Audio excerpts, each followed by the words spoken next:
Hi అండి, అందరికీ నమస్కారం. Welcome back to my channel. ఈ వీడియోలో ఉద్యోగ పెన్షనర్స్ మరియు ట్యాక్స్ పేయర్స్కి బిగ్ రిలీఫ్ అండి. ఇక్కడ నుంచి 15 లక్షల వరకు కూడా నో ట్యాక్స్.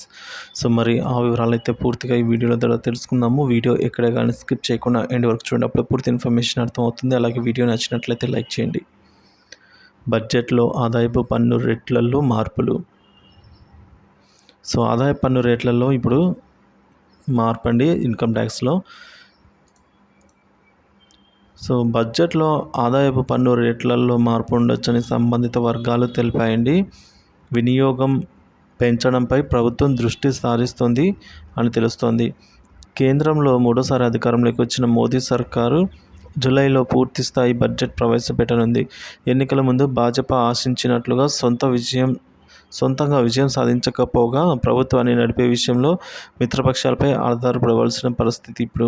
ముఖ్యంగా ద్రవ్యోల్బణం, నిరుద్యోగం, ఆదాయాలు తగ్గడం వంటి విషయాల్లో కొన్ని వర్గాల్లో వ్యతిరేకత ఈ పరిస్థితికి కారణమని పోస్ట్ పోల్ సర్వేలు వెల్లడిస్తున్నాయి. ఈ నేపథ్యంలో బడ్జెట్ రూపకల్పనకు సిద్ధమవుతున్న మోదీ సర్కారు వారికి ఊరటనిచ్చే విషయంలో అయితే ఆలోచన చేస్తోందని సమాచారం. మధ్యతరగతి ఆదాయాలు, వారి జీవన శైలిని పెంపొందించడమే తమ లక్ష్యంగా ప్రధాని మోదీ సైతం ఇటీవల చెప్పారు. ముఖ్యంగా మధ్యతరగతి వారికి ఊరటనివ్వడంతో పాటు వారి పొదుపును పెంచేందుకు సర్కారు ఆలోచన చేస్తోంది అని సంబంధిత వర్గాలు తెలిపాయి. ముఖ్యంగా 15 లక్షలకు పైగా ఆర్జిస్తున్న వారికి ఊరట ఉండవచ్చని చెప్తున్నారు. ప్రస్తుతం 15 లక్షల లోపు ఆదాయపు ఉన్నవారికి 5 నుంచి 20% మధ్య పన్ను పడుతూ ఉండగా 15 లక్షలు పైబడిన వారికి గరిష్టంగా 30% ట్యాక్స్ పడుతోంది.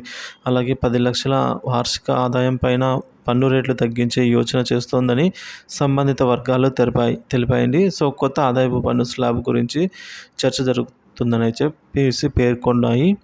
సో మొత్తానికి ఇప్పుడు ఈ ముఖ్యంగా 15 లక్షలకు పైగా ఆర్జిస్తున్నంటే ఇన్కమ్ పరాణం ఉన్నవారికి ఊరట ఉండవచ్చు అని చెప్తున్నారు.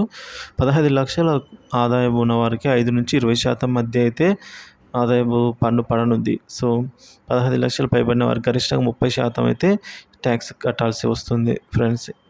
సో అలాగే 10 లక్షల వార్షిక ఆదాయం పైన ఉన్న వారికి రేట్లు తగ్గించే యోచనలు అయితే ప్రస్తుతం ఇండియా ప్రభుత్వం అయితే ఆ దిశగా అడుగులు వేస్తోంది ఫ్రెండ్స్.